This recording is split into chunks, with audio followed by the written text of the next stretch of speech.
What is up, people? Hello, and welcome back to the channel. Welcome back to the Cup Chasers podcast. Thanks for being here. Thanks for listening. Go ahead and get the likes up on the video right out the rip. You already know what time it is. We are back for a weekend preview. Also, some reviews. Of course, Chelsea have just put another dumping on the Spurs. You love to see it. You absolutely love to see that. 6-1 on the season. Let's go. There you go. Spurs in the By the way, was it number just me, or was that lead in a lot longer than normal? It felt like it was just dragging. No. Which lead-in was that? The one that counts down from 30 every time? I don't know. Maybe it lagged. I don't know. Who knows? It just felt like it lasted a lot longer than normal. Yeah. I do need to make a new one, but we'll also be previewing the weekend. Arsenal have to beat Bournemouth. Absolutely must beat the Cherries. And I do not want, as exciting as it was, a repeat of last season. I've already have enough gray hairs. Thank you. What, a 90-minute game banger, just absolute wonder goal? You don't want that? No, I don't want to be down 2-0 11 minutes into the game. Oh. That's right. That's what I don't want. Okay. To They be scored on you doing. like the first minute of the game, didn't Don't they? remind me. Yeah, but what I do want, It stood there. It was Yeah. hilarious. what I do want is to see Wolves score and be up 2-0 11 minutes into the game. At the empty had in front of the 9 fans that will be there. Yeah, it's going to be really tough for Wolves. I don't think they're going to be able to do it, but I'm hoping. I'm praying. We can dream, right? But yeah, of course, Spurs once again have to go to Anfield. Doesn't look good for them. And of course, at the bottom of the table, there is some really, really important action. Tomorrow, it's Luton Everton. Yeah, it's kicking off tomorrow night, Luton versus Everton. And then, of course, Forest are traveling to Sheffield. And Burnley with the toughest one. They're on a tear, but it's Newcastle at home. Oh, So, like I said, Newcastle on the road is totally different than it. That's fair. That's fair.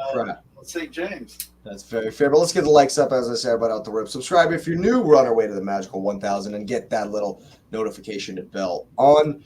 Of course, gents, one place and one place only to start. The Blues do it over the Dark Blues.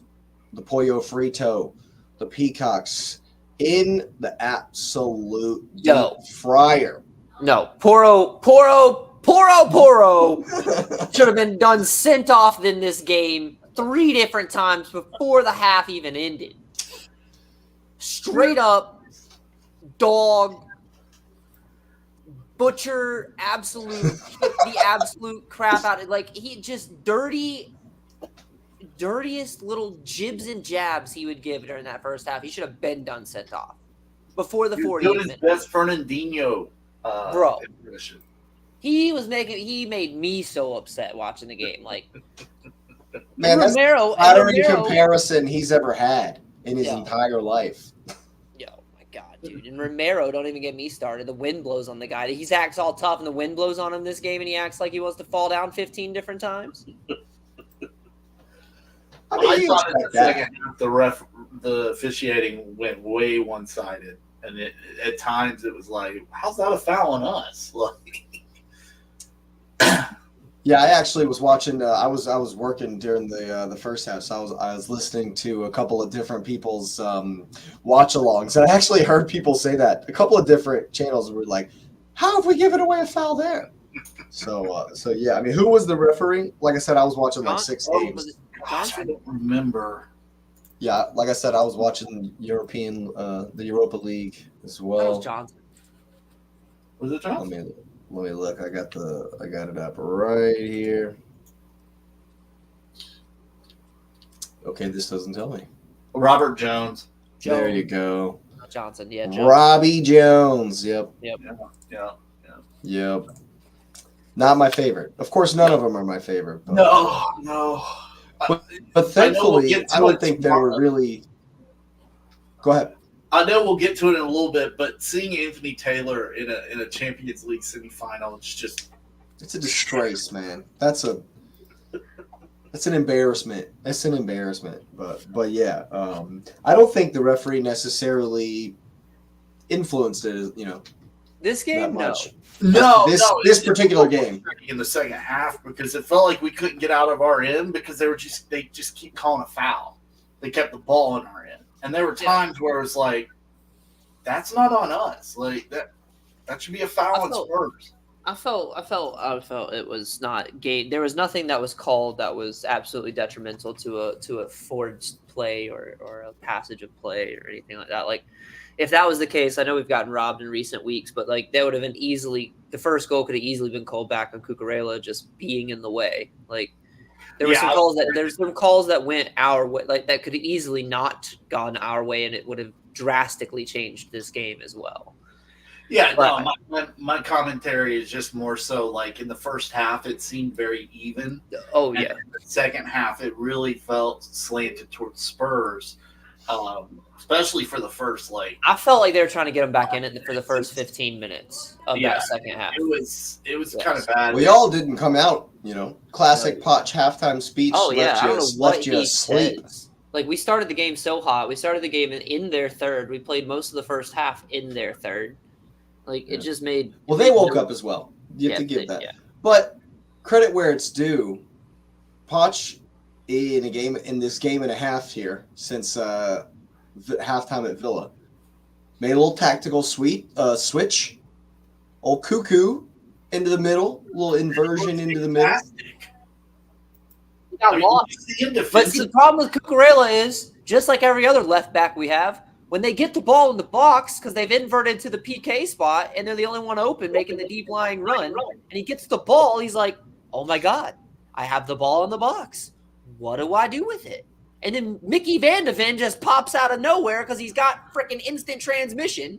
That dude, it's so fast and so quick. Yo, I would buy him in a heart. Sonic the Hedgehog back there. I don't care what it takes. I would buy him in a heart. Him and Rudy. So fast. Him and Rudy?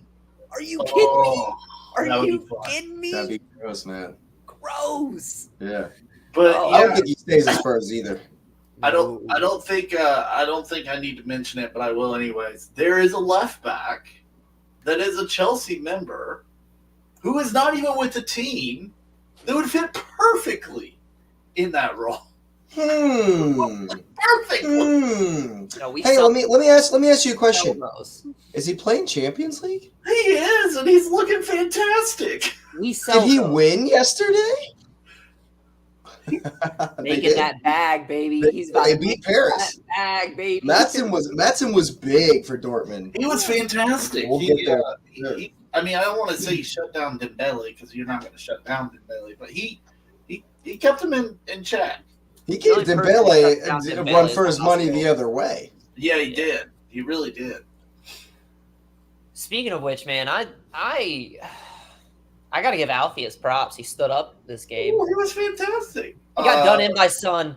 He learned real quick, don't step at Son too quick. Like, Son will DQ it. He will just absolutely crisscross applesauce you just out like every other defender in the league over the last few years. Crisscross applesauce out of your shorts. But I'm glad he made the mistake early. I'm glad he made it deeper up the field both times, which I think is why he went into the challenge a little heavy. But, man, I thought he had a great game. I can't speak enough about the kid. Tell me about Trevor Challobah. 60 minutes where I was wondering his son was even on the field. So locked him. Yeah.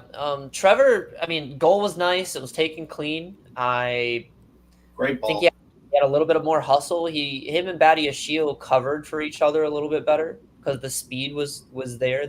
As well as that, I think that those two have been. The problem with Trevor is that he gets so. Lackadaisical is the best term I can come up with. Oh, there was a moment in the game where I was like, please run at that ball. There's a guy just streaking right for it. I'm sure you remember that moment, Jake. Yeah. I'm just like, why? What are you doing? There's a guy running like beeline to the ball. And he just... Yeah, that's just, Like, not everybody can play like Reece James, my guy. Like, I think there's an inconsistency to... It's interesting because one day Axel Disasi will have a fantastic game, and the next will be crap. One day Challobah will have a great game, and the next will be crap. One day Homie will have a great game, and the next one he'll be crap. One day Mud Dog will... Never mind. If Mud Dog could finish, if Mud Dog could finish he was his runs, decent. Yeah, I'm just if playing. Mud Dog could finish his runs, we'd be sitting here saying he's the next Eden Hazard. Well, That's the type of runs he's making on these defenders. Is my only point, well, because he's got that speed. Absolutely. But my only point is that you don't always like Palmer wasn't awesome today. Great free kick that led to the second goal, but missing absolute sitter. Your players are never on it all at the same time. Right. Somebody's having an off day, you know. Well, I think it's the inconsistency. I do think it's the inconsistency as well. But to your point though, that's been Trevor's thing. Like that's just that we know that. We expect him to have a really, really good game because we can see what type of defender he is. We want to play him in the middle. He has the speed. He's got the body. He's got the mind for it when he hustles. And then he'll have an absolute shocker of a game and then absolutely get dusted in by everybody and their mother because he doesn't know how to track runs. And he doesn't like tracking runs, I should say. Fair enough. It's not that he doesn't know how, but we know that that's why I don't think he stays at the summer as well. Like he's very inconsistent. He's always been inconsistent. No matter the manager. Yeah. I think I want to hold my hands up. Go ahead. I think his flexibility is important. And, you know, I go back to last year when he was playing right back, or maybe it was right wing back. I don't know. Yeah, it's right. Yeah. And he was against Matoma, and he played fantastically against him. Going into it, it was like, I don't know about this. But he played very well against him. I think his flexibility as a defender, being able to play as an outside back or central defender, you know, makes him valuable. But like I was in a space before the game, and they were talking about all the people injured, and it's 14 players now that are going through some rehabilitation, some injury. You didn't have a first team player on your bench. No, they were all kids. I think you had one. Was there even a single start this season on the bench? I don't think there was. Maybe Bettinelli in like a cup game, but that's it.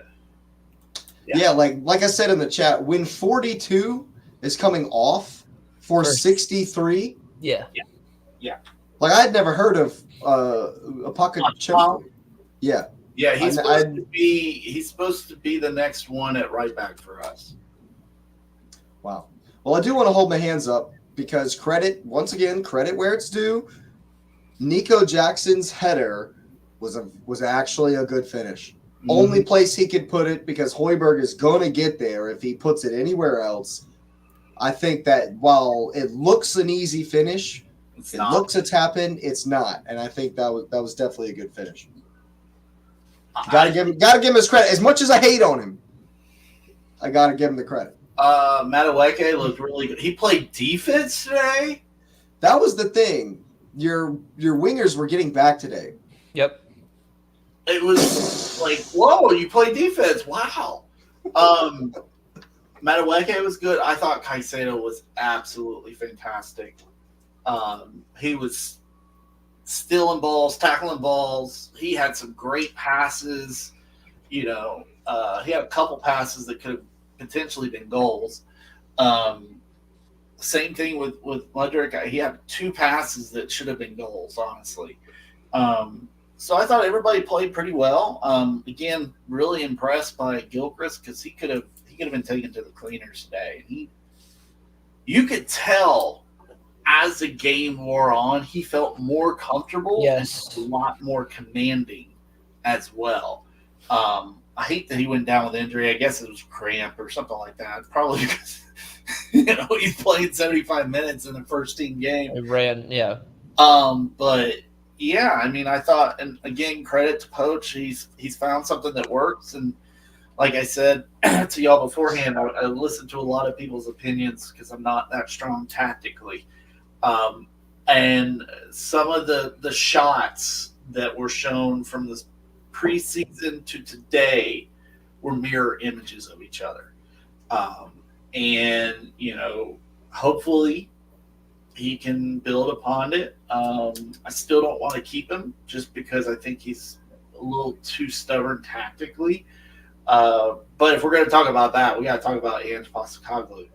Like that man will not do anything different whatsoever.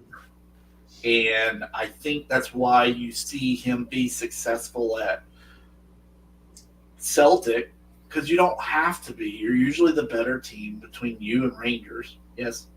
Celtic were not good when he left. Well, I know. And they were actually the worst team in the Scottish Premiership against free kicks. So they at the end of his tenure at Celtic, it was in a bad way. He let Rangers win for the first time in like 11 seasons or something. Oh, the old firm? The old firm? Or they won the league? No, the league for the first time in it was at the end of his tenure. I think that's why he got fired.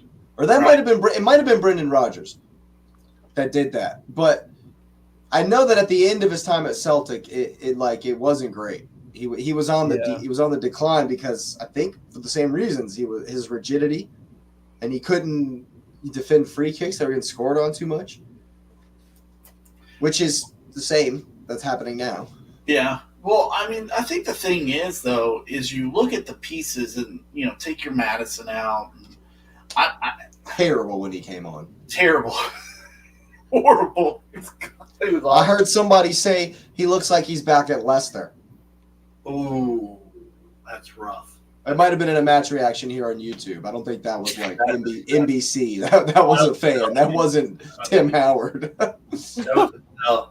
I don't even think. No, Tim Howard wasn't even there today. It was just the Robbies. Oh, was it? See, I was like once again. I watched 5 games at the same time today. Yeah, they were in Churchill Downs, so that's right. I did say that. Yeah. But no. Yeah, I do think though with players like Van de Ven, even Romero, even though he's Romero, I think he's got the ability to play that high line if he can figure out his outside back situation. I think that it can be successful, but you can't have somebody like Kulishevsky playing as your 10 either. I mean, it doesn't work. We saw it in the first half. He was the 10. You had Brennan Johnson out to the right. You had Son out to the left, and there was nothing being created.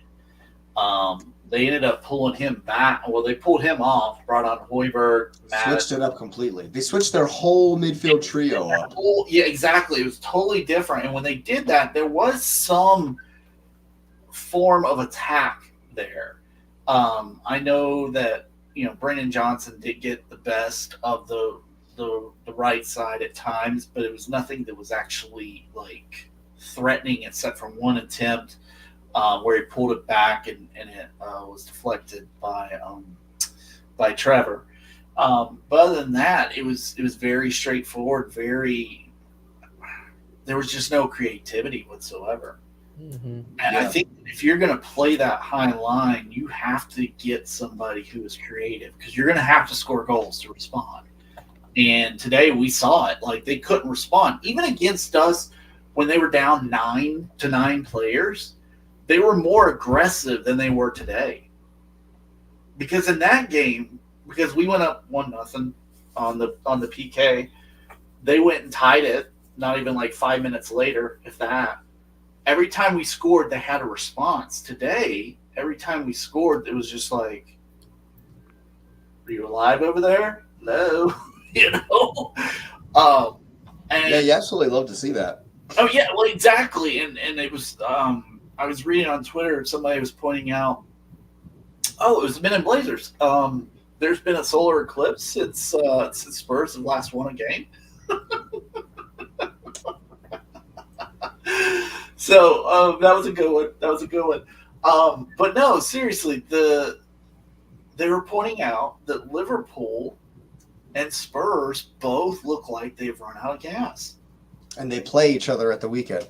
It's gonna be a rock fight. I'm sorry, but it is rock fight. Absolute rock fight.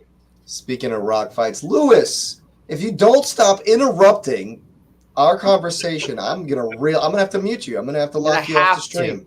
I'm gonna have to. What do you think of this one, man? No, I mean, it was funny. I think one of you guys wrote something because I was working, and I saw it. So something that the Chelsea game was on. I'm like, wow, I'll turn it on while I'm working, and they looked better, right? I mean, like the goal was a solid goal. I mean, there's still inconsistencies, but I'm not going to pair at Patrick, but I thought Caicedo was really good.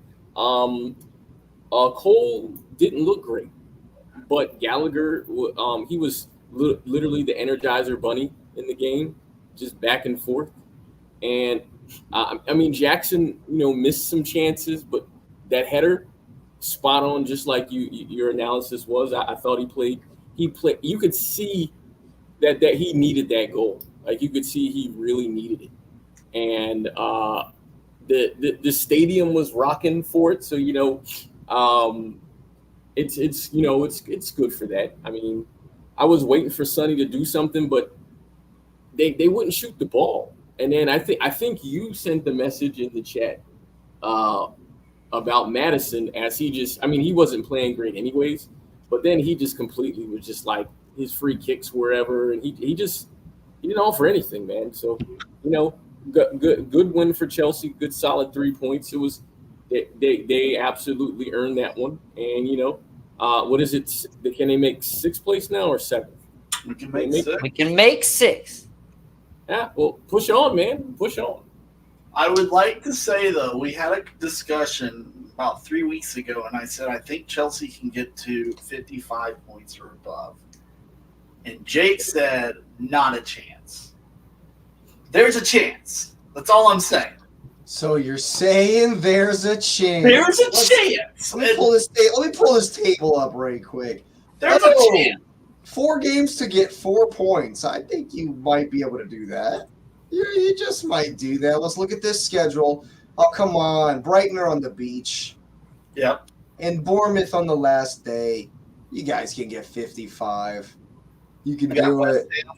We just need Europe, man. So That's the question. Will 55 get? Will 6 turn into Europa if City wins? Official. It's official. We don't get a 5th champs. Right, we don't get a 5th champs. You said Europa. I'm saying Europa. 6th is a play-in for Europa, so you'll have an extra round. That would work. It's like before the season. Remember? Have you ever finished? Remember last time you finished 4th? You had to play a play-in game in like August. Yeah. That'll be the same for Europa if you finish 6th. I thought it was dependent on who won the FA. If Man City qualify for the Champions League and win the FA Cup, they'll play Champions League, not Europa League. Right, which means the Europa they normally League knock the other team. They send that spot to somebody else. Well, won't that other spot go down then to the 6th? Yeah, no, and normally because they it just means that there won't be an FA Cup winner qualified for the Europa. No, League. they give the Europa spot to somebody. I thought they gave the Europa spot. They give it to the runner-up though. They'll give it to it'll be the 5th person will get automatic qualification. 5th place gets auto qualification to the Europa League. 6th place, if the FA Cup winner does not make Champions League, 6th place gets Conference League. If Man City wins the FA Cup, 6th place will get into Europa League. That's what it is. Check it out. Liverpool and West Ham both played Europa League this season. Yes. It's if City wins, so now we need City to beat United. If we're going to come in 6th. City to beat United. Yeah, so if United beats City, we don't get the Europa spot at 6th place. We get Conference. Right. As long as United don't finish 5th or 6th. Right, which we're poised ahead. In that scenario, we finish above United. Sure. For 6th place, we would finish above United. But then United steal it from us in Conference League. But yes, and then if United get screwed. Right, if United win the FA. So yeah, City needs to win the FA. Okay, there it is. But now my hopes are back. Now Chelsea's done drawn me back in. Seriously, that's going to be 6-0. It's going to be a massacre. Like, we'll preview it, of course, but Lewis is going to say 4-0, and he's conservative. I'm going to say 4-0 for who? The FA Cup final. Nah, man, that's a 3-1, man. It's close enough. Okay. No, Then you went conservative. You said it was going to happen. Yeah, the conservative, easy win. no, I didn't say easy. Like, but you all know you I did. the game. A 3-1 is not always a 3-1. That's Not true. always. That's That's true. fair. That's fair. That's absolutely fair.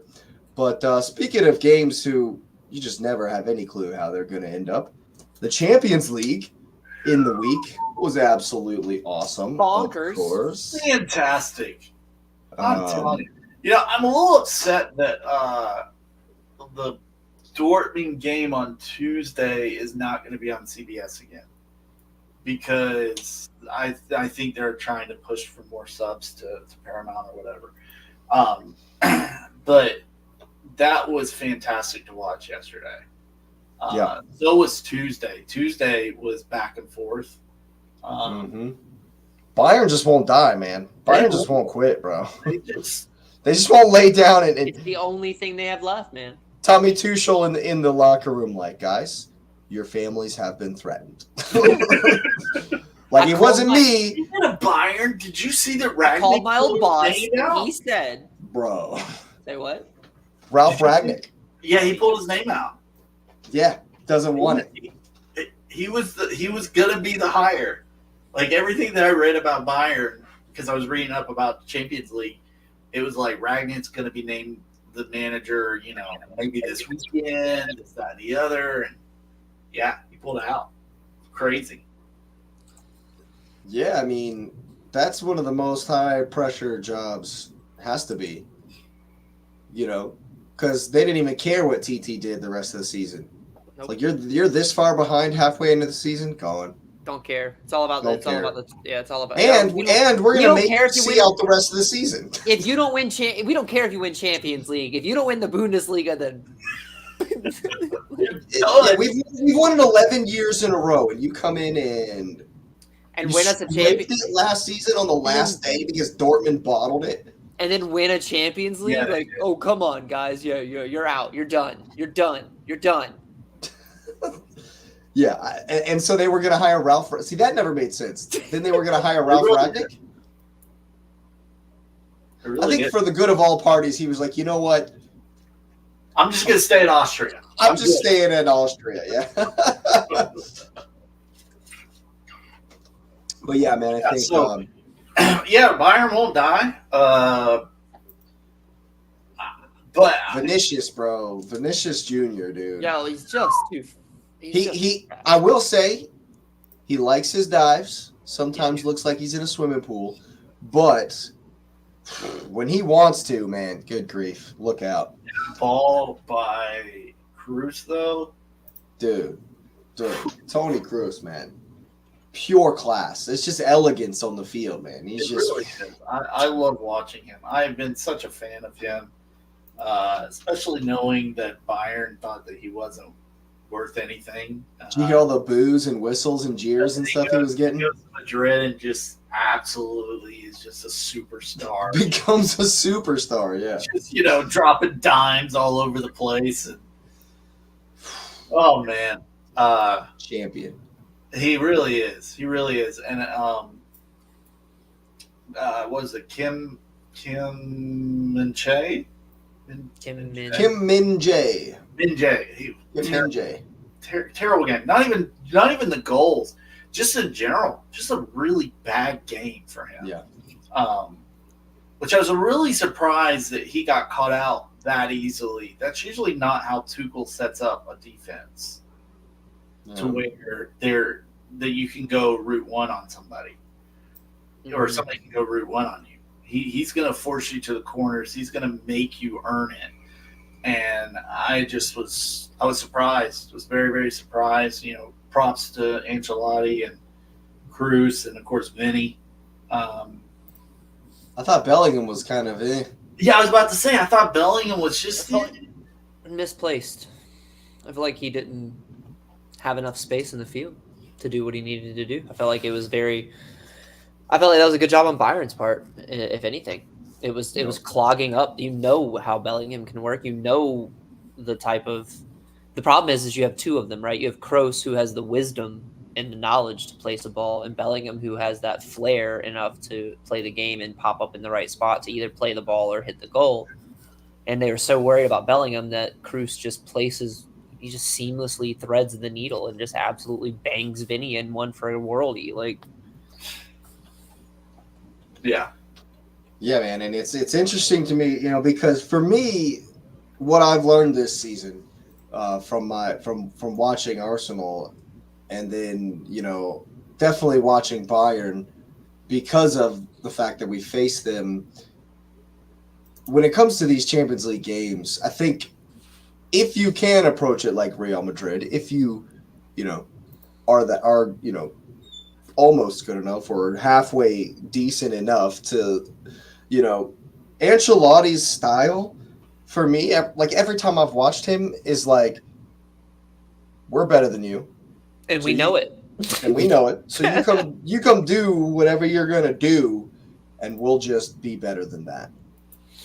And that's literally the way like all of his Madrid teams look like to me, because because at first, Madrid don't seem to like start with a fire in the belly, right? And unless they get a quick counter early on in a game, and because Vinny is capable from second 1 to minute 97 of springing on you, unless they start like that with a crazy counter or something. But normally, and also Tuchel has had Bayern growing into games as well. So I thought this game just got hotter and hotter and hotter and crazier. Oh yeah, crazier. And I think that's just Champions League experience. Yes. For sure. And I think Arsenal have a lot to learn. But I'm glad we learned a little bit, right? I'm glad we got to see it in action. Champions League experience and pedigree too. Like being there, knowing, like the best way I can put it is when Chelsea finally won, it really felt like that team belonged. Especially once they came back on Napoli. It was like, okay, this team has now crested or started to crest, and you also knew it was kind of the end. But all that experience, Drogba, Terry, Lampard.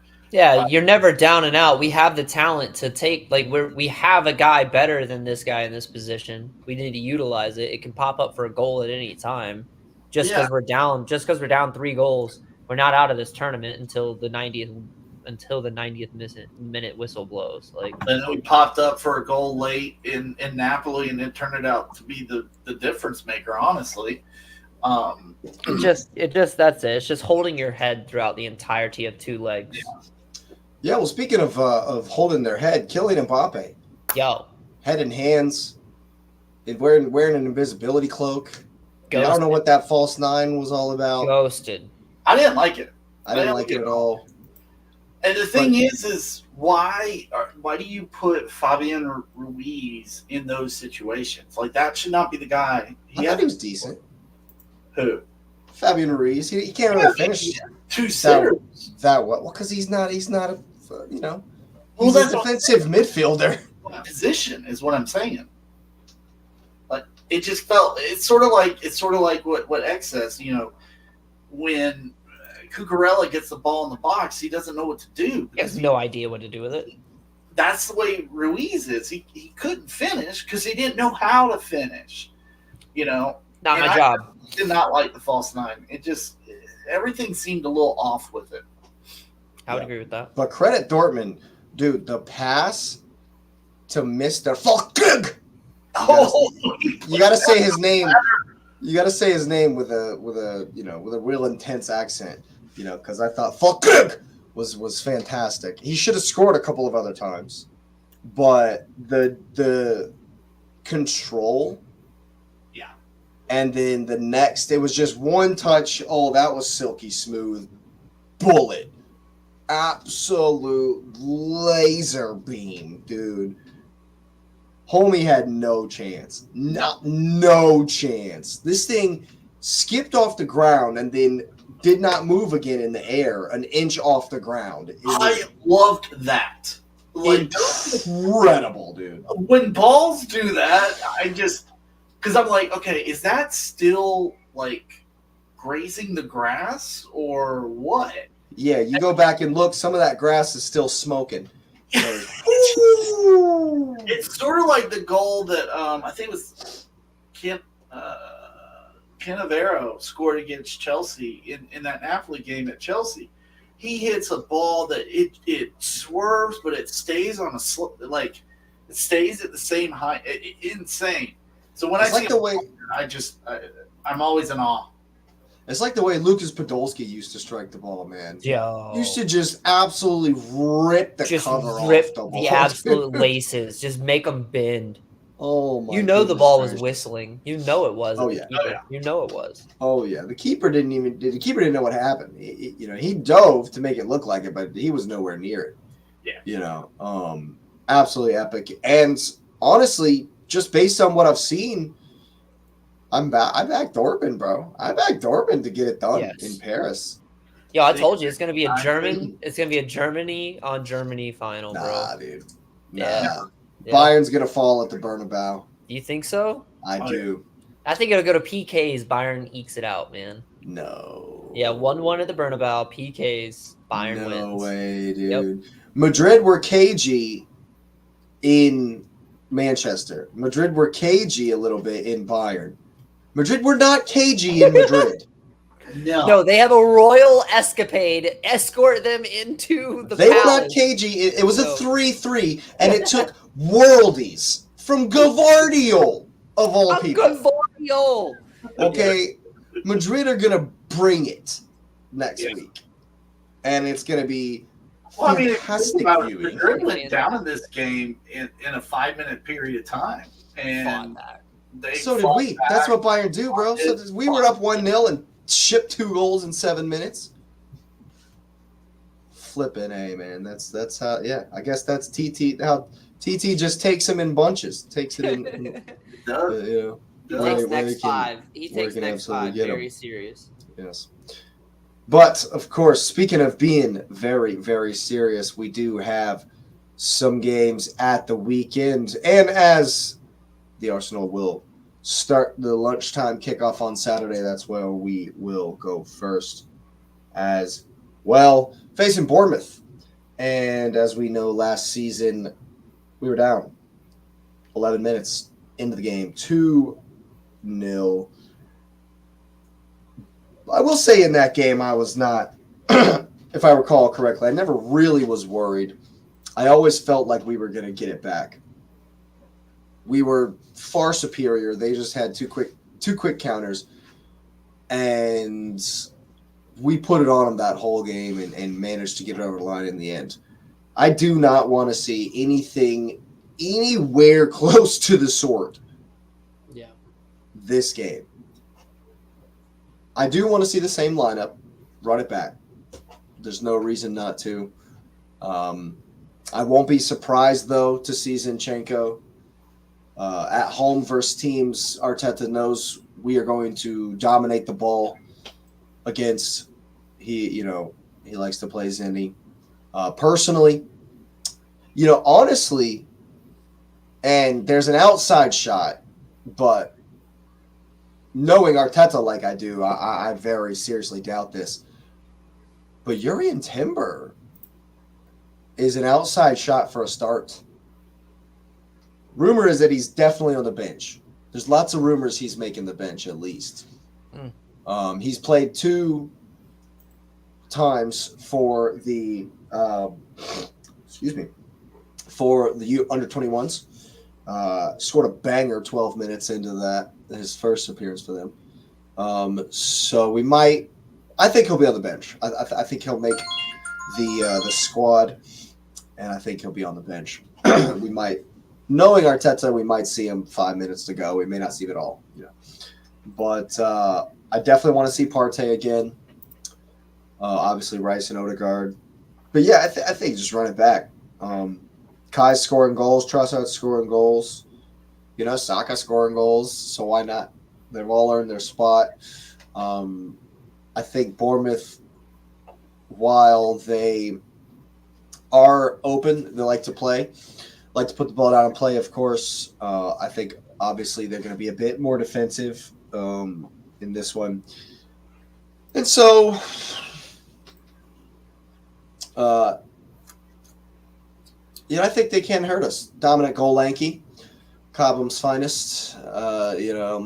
Isn't he from Chelsea's academy? He is. Mr. Dominant goal lanky. Definitely can give us problems. They're on a good run of form right now. I really, really hope that we're not looking past these guys. Yes, we smashed them. We smashed them 4-0 in the reverse fixture, but and they should be on the beach. What are they? 10th? Yeah, they were. I think they're up to 10th. As much as they're 10th. Yeah. As much as y'all are talking about Chelsea making 6th, just saying, man, Bournemouth are only 6 points back of 6th, and there's 4 games left. Just saying.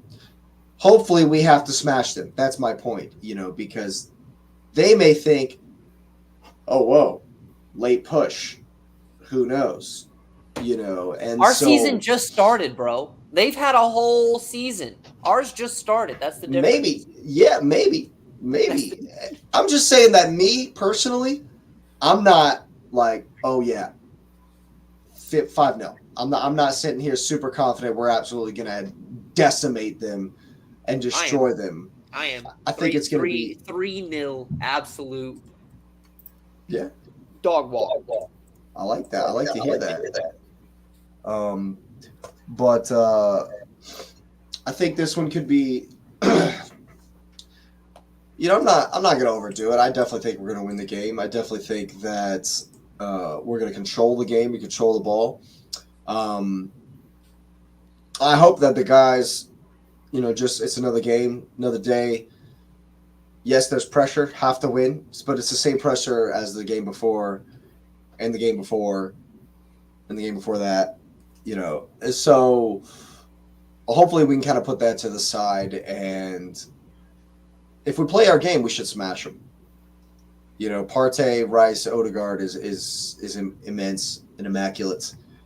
We're obviously going to be, focusing down the right-hand side, trying to get our overloads like we always do. And but Semenyo over there on the left plays good D, works back for his defender. Bournemouth are well drilled, and rumor has it that Areola knows Arteta. They're like friends from back in the day, so there's a bit of familiarity there as well. But yeah, at home we have to do it. We should do it. I'm going 3-1 to the Arsenal. 3-0, absolutely. Yep. I think you're gonna smash. I think you're gonna control the game early. You're gonna smash the game. Just another easy week because there's more pressure on you guys than there is on them. Well, we need to put pressure on them, right? We need to continue to put pressure on them because they play later on. City hosts Wolves. They're the last game of the day, so we need right. I see what you're saying. We need to win. Yes, because if we lose to Bournemouth, City are just City can cruise right on in. And just pick up the trophy, just like last season where they didn't even have to play and they won the trophy. Yep, it was theirs before the game started. So if we start dropping points, they'll just win and don't even have to whatever. So that's what I'm saying. If we take a shock loss to Bournemouth, City are like, oh well, in the bag, no worries. And so we have to make sure that. If there's any slip up, we have to make sure they know that they can't. And I know. City they deal with the pressure. This is what they do. They're whatever death robots that never stop and have no emotion and are just don't feel any pressure whatsoever. Blah blah blah blah. I know. I can hope. I can have some hope. So we have to make sure that hope's not in vain. Yeah. You know what I'm saying? We got to handle our business. And I think we will do. Actually, I think we will do. What you saying, Patrick? I mean, I think y'all win. I think that it's comfortable. I think that the goal is in front of you. The only thing you can do is put pressure on City and hope that they slip. Possible. But you just got to take care of your own business. And I don't think there's any look ahead because, first off, you don't play United until next Sunday. So it's an 8-day turnaround. So I think y'all win comfortably. I do think that Solanke gets a goal just because he always pops up for one, it seems like. So I'm going to go 3-1 Arsenal. Yeah, Solanke's on 18 Premier League goals. Only Senor Haaland and Ice Cold Palmer himself are in front of Mr. Solanke. He's even ahead of one Mo Salah. Still tied, right? No, he's on 18. Palmer's on 20. Haaland's 21. Holland's 21. That's right. Yeah, with the goal versus homies from last game, whoever that was. I forget because they're just all fodder in front of the death robots, the machine that is Manchester City. Forest, yeah, let me down. Oh yeah, how could I forget Chris Wood's debut?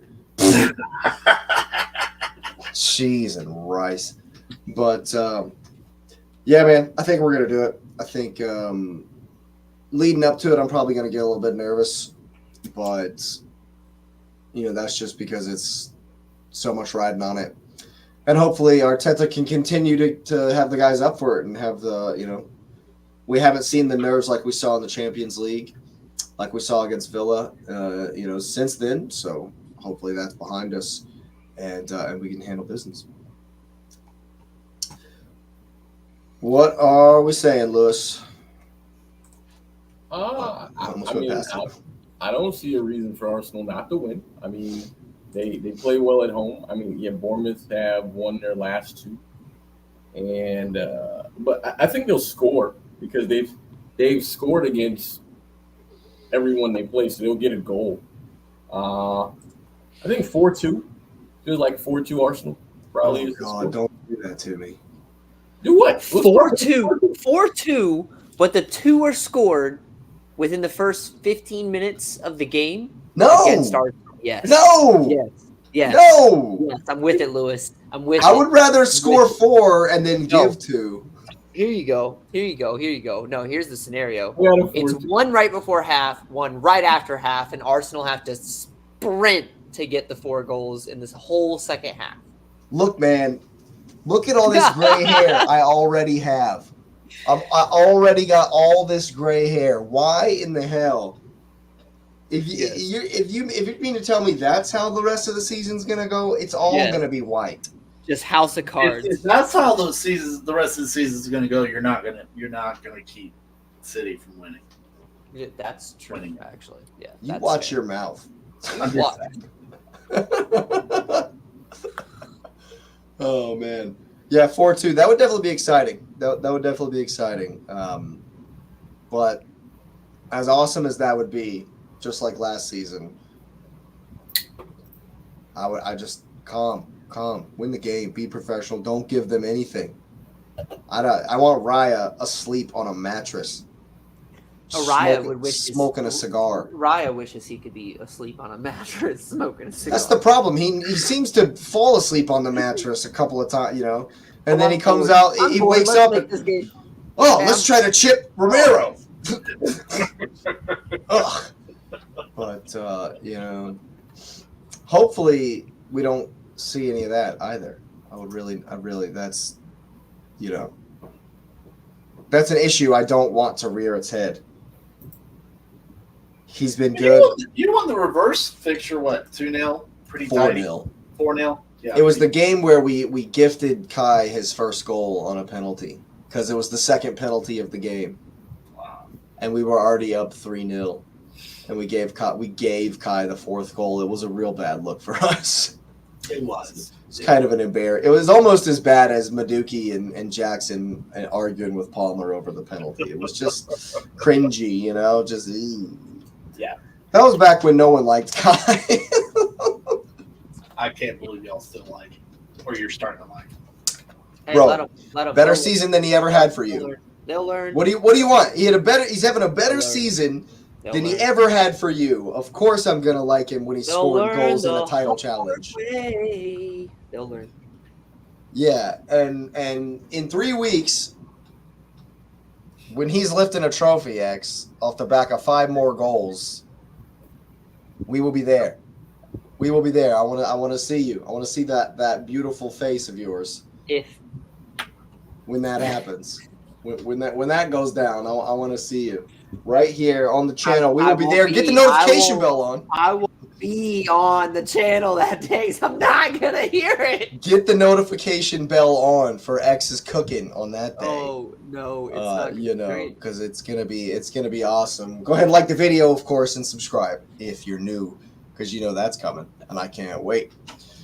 But to bring the show back down, we'll elevate Mr. Nez, and we'll bring it all back down. I'm sorry for hating so hard, Lewis. Sorry, not sorry, I guess I should say. I understand, man. But Man City hosting the wandering Wolverhampton Wolves. Any pressure? Are you feeling the pressure at all? Cunha might be back. Who might be back? Mateus Cunha. He was injured. Did not play last game. He will hopefully be back for this one. I put it like this, you know, I think all the games matter. One game seasons, you know how I go. The boring, pragmatic way. But you know the way that, you know, you go forward. I mean, when City play Wolves, it's always sort of an interesting game. I mean, they beat you at Molineux. Yeah. That was also like early in the season. So, I mean, if we're looking at like where we are now, when City plays them at home, it's normally comfortable. So I won't disrespect them in that way, because I think like table wise they're on the beach, right? Yeah, they don't care. They don't care. They don't care about anything. So you know, and they've shown it in the last few games. For City, I think it's more about, you know, just keeping sharpness. I know Ederson was back in training after the shoulder thing, and Foden was back at practice today too, and Diaz. So the whole team was fit. I think they'll be ready to play. I mean, I guess it's good that Arsenal plays first. I mean, even I think it's the opposite the next week. But which would you prefer? You know, I mean, if I'm being honest, I would prefer to play first, just so you know you can just get it out the way, right? I mean, and I know you mentioned like, you know, there's no pressure. There's pressure. It's just a matter of how you handle the pressure, right? You know, it's a matter of, okay, we have to go out here and win, but that's the pressure that exists every single game, every single week. There's always an expectation that they're supposed to win. So so the pressure you've put on yourself is generally greater than anything an external force has put on you. I mean, people have talked about Haaland and, you know, well, man, you know, he's bad. Now take his name Haaland off, erase the insane number of goals he scored last year, and say, hey, this guy scored 21 league goals and has 4 assists and has scored like 32 goals in the season. Is he having a bad season? And the answer is no, right? But I mean, when you compare yourself to yourself when you've excelled, then, you know, you have to live with that, and, you know, just make sure you keep yourself at your standard. I see no reason why they play poorly. They're at home, so I'm gonna go with a I think 2-0. I think a 2-0. What are you expecting from the lineup? Anything crazy from Pep? Well, let me see. I've been pretty close every week, so you have. You've been nailing it. You know, Ederson was in practice, so I'm gonna say he plays because the game's on Sunday. If it was Saturday, I'd say no. No, you do play Saturday. Saturday. Yeah, it's at 12. It is Saturday. It is. I'm going to a graduation on Saturday, so my dates are all screwed up. But yes, Sure. it is on Saturday. Yeah. So yeah, I still think it's Ederson. I think Foden probably.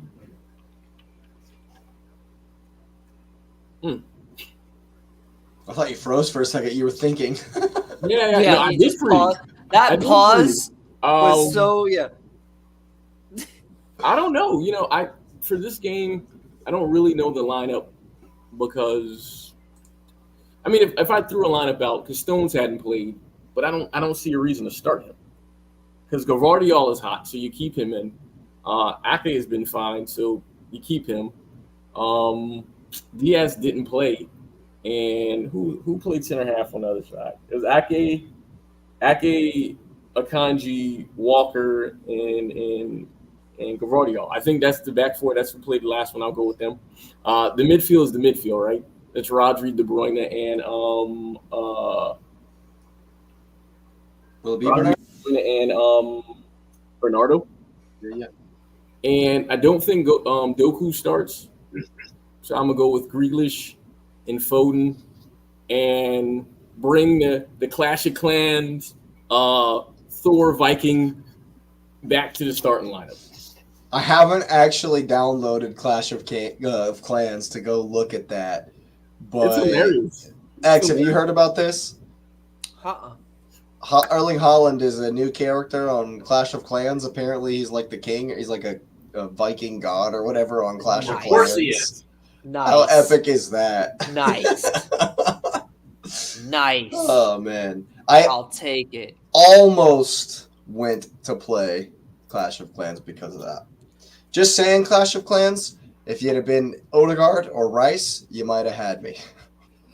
Hey, they might. You need to create an ice version of whatever you did for Cole Palmer, and I'll be in. I got you. They might add Odegaard though. I mean, he is technically the same kind of Viking, right? So I mean, who knows? It might be in there. Who knows? Yeah. Yeah, I probably still won't play Clash of Clans, but there's your free promo, Clash of Clans. they can flip back. I don't mind being video gameized. I've been Simpsonized before, and that was quite interesting. So I'll really, that's awesome. Yeah, man, it's pretty cool. Yeah, it is. Oh man, but yeah, I think we could go down this road, and I could give you this long, dramatic, emotion-filled speech about how I can believe, and the Wolves are this, and Cunha does that, and Nori's back, and all this, and I want to believe so bad, but my head is saying something completely different than what I'm desperately begging the football gods to bring me. I just think that Wolves, especially from what I've seen the last couple of games, really since the Coventry game, since they lost the FA Cup quarterfinal, they've just been missing, just been gone. I mean, if Luton should have beat them, man, I'm serious. If Luton were any good, if they could defend at all, dude, it's so sad. They could have done better, far better in this league if they could just figure out how to defend.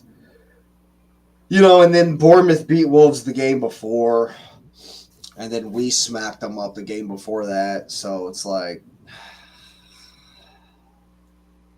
somebody's got to do it. Somebody's got to stop City. I just don't think it's going to be Wolves. Well, I do have a question, though. I don't. I don't have a question. I'm good. No, bring your question. No, I don't have a question. Sure you do. Come on. It's all good. I don't have a question. Now I'm curious. You can't do that to me. No, I'm good. I don't have a question. No, you don't want to start something? Is that it? No, it's not. It's not about that. It's because I know the answer. So, I mean, why ask a question that you know the answer to, right? He's going to win the league. He already knows. He already knows the answer. No, it's not. It's not that. Well, the audience doesn't know your question. It's true. The people at home don't know your question. True. Well, I mean, I look at it and I don't know. I feel it's a very interesting dynamic. Uh, I I mean, I haven't really looked at the internet in a couple of days, so occasionally I see it. But you hear people talk about winning the league and stuff like that. And I don't know. I mean, I just think it's a very interesting dynamic that uh, I just think because there's so much TV and coverage and news that the narrative of who wins the league is a very different one now than I guess when we were younger watching football about how they feel. So that's what I'm saying. Like I know the answer to my question, so it's not about that. So I appreciate the banter. It makes me happy. So it's fun. Yeah, I mean that's definitely a part of the game. Definitely a part of doing this here on YouTube. But yeah, man, I'm me, obviously begging somebody to do it. Like I say, I don't think it's going to be Wolves, and I've got City 3-1. Holland's probably just going to dump right on all of my hopes and dreams. Just right all over him. It's going to be a Foden screamer and a Holland brace. Well, A couple of tap-in merchant. I think it's cool because there's a lot of talk about the windows now and about who's going where and when and why, and so it makes it a very interesting sort of thing because now everybody's talking about next year even though we haven't finished this one. I mean, I get it, but like it's like that heavy talk, which I feel like is more distracting than anything else. So it's a head scratcher to me a little bit about just the news cycles. Like for example, I think I sent this to you guys about them wanting to play a fixture in a Premier League fixture in the United States, which I don't know if that's a segue, but just it's going to my point of we've sensationalized it to the point where I just want to watch the game and enjoy the game. Like today, when I had a chance to watch Chelsea, I got to watch some tactics, some goals, some movement, and I enjoyed that, right? But then, and I know it's a business, so it's about money, but it just feels like the money changes the narratives because for some people it's okay to have money, and for other people it's not okay for them to have money, and then it's just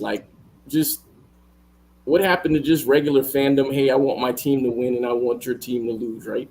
And I mean that's why social media happened. Facts. Yeah, but I mean the thing about it is people are still normal. I mean we all can sit in here and I mean we basically what I just said we've done. Like you want your team to win, you want the other one to lose. It's fair enough. There's no sensationalization of what it is, and it's just that's why I was like, well, I don't have anything because like it's just fun. I mean with us it's fun, but it's not an echo chamber that we're in because we're all kind of realistic, right? Even about our own teams. So I think that I'm not. I still think we can get 6. I'm delusional. We're gonna win the title for sure. I'm delusional. I'm delusional. But why is either one of those things delusional? I mean, if you're but see that's different because that's again it's not an echo chamber. Nobody's fighting you on that. Nobody's saying, man, Chelsea's crazy to think they could finish 6th. It's realistic. It's mathematically possible, right? For Arsenal, is it realistic to win the title? Absolutely, it's realistic. I mean, I feel like I don't need to say that I want City to win the title because I mean I think it's a sort of a foregone thing that I want them to win. But it's just I like the banter because it's fun, and then there's a humility connected to all of it. Where if there's a derby and the other guy wins, you're like, hey man, good on you. I mean. There's nothing personal there. You knew what your expectations were. You want to win, and none of us really are ugly about it. You get your bragging rights, right? Because that's what you do. You get multiple games and see. But I feel like that's enough, right? That part is fun. It's just it feels like there's so much more to it. What like the salary cap thing and the playing in the United States, where I mean I love American sports. I'm American. And, I'm a Knicks fan, rooting for the Knicks. But I just look at it and I'm just like, but I'm not interested in all other stuff anymore. I feel like what we do is great. and the other stuff is just noise. No disrespect to anybody, but it just feels like noise. Yeah, I get what you're saying. Like, you just worry about wins and losses. You don't care about how it gets there. You don't care about, oh, we bought this player, we sold this player, and I think as you mature, because I've seen this myself, as you mature, you're not as worried about how the bread gets baked or how the bread gets made. As long as the bread gets made, I don't care. Like I said earlier, I'm not strong tactically by any means, but I like to read other people's opinions and see what they see and compared to other people. Yeah. But it's not something where I'm going to sit down and break down film. I'm not going to sit down or, tape or whatever, moments in games. Do I like the transfer window? Yeah, it's kind of fun to follow, but it's also crazy in itself. And kind of taking it a little bit further in the idea of money ruining everything. It's happening in college sports in the United States now with NIL. Yeah, so much money is being, you got conferences. I mean, to put it in perspective, it's like if the Premier League said to the FA, like, hey, we're doing our own thing. Y'all are out. Peace. Because you don't want to change your rules that benefit us. And that's what's happening in college sports right now. You've got conferences combining and moving and conferences, dissipating and ceasing to exist. And, it's frustrating for me as a college fan because I knew some of this was happening in terms of money and stuff like that. I was not naive to it. But now that it's so forefront in your face, we know how much Man City's going to make on this season. We know how much Chelsea is going to spend. Like, those days of being naive and just like, okay, we bought, like right now, Chelsea is linked with a kid in Brazil. Shocker. So this one's really, really freaking good though. Was he a Brighton? Was he a Brighton? First? No, prospect first. Yes. No, never looked at by Brighton. This is a kid that will be looked at by like Real Madrid. Y'all are gonna back out. But and that's cool and all, but I really don't care. As long as my team wins, I don't care. And I think money plays a huge role in that. Because there's no longer magic to this, it's, well, we spent $100 million on this guy, and the reason why we spent $100 million on him because we know he's going to score goals, and I think that's where, like, the Coventry run made last Sunday so exciting. Was it Sunday? Yes, or 2 Sundays ago. Mm-hmm. So exciting. All running together. Yeah, it's all running together. But it made it all so exciting because that's like the magic that we fell in love with. Now it's become so commercialized. It's just like, I don't care. Just as long as I win, I don't care. I'm still going to try to see them when they come to the United States. And I love watching them play, but I think a great example is we're running these players into the ground. And it's actually really sad what is happening to players right now. I mean, if you really, really look at it, they're getting maybe a month off the year. And we're talking not even that, exactly. And we're talking about players who are running 3-4 miles a game, who are working out the rest of the time. Like, there's no chance for them to stop, relax, and get back to square one. And it's because of money. I mean, it's interesting that this is coming up right now. I've actually heard this conversation in another one today on the Football's 12th podcast or 12th Man podcast or whatever. They were talking about something similar, but I am definitely going to be doing a video on this, on how greed is kind of taking over. And unfortunately, you guys are going to be a big section of that video. Also, I think that at the end of it, I'm going to advocate for a 3-month break.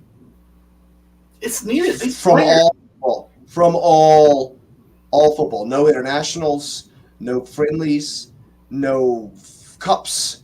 No, let them have an entire flipping summer. Yes. All of June, all of July. Yep. Nothing. No games in America. No extra Copa Americas. No World Cup 6 months out of the day. You know, we haven't recovered from COVID.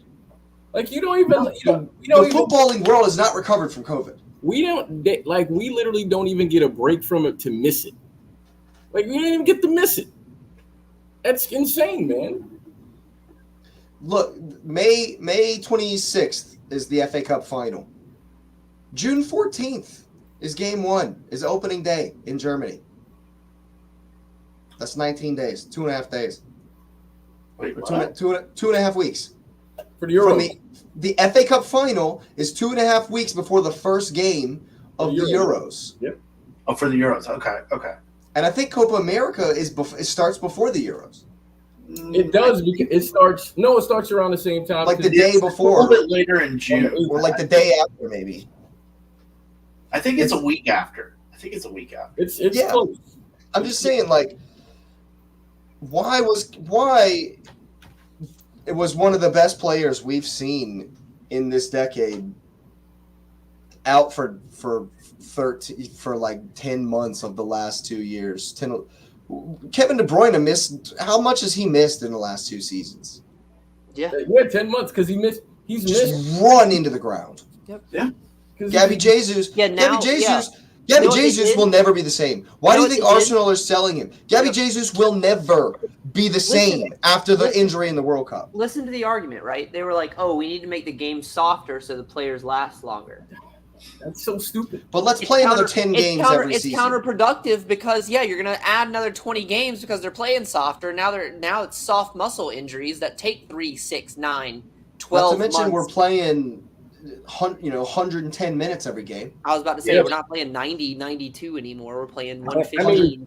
We're playing extra time every game. And that was my huge gripe at the beginning of the season. I mean, you all know I'm on the record for that. I'm like, hey, this is dumb.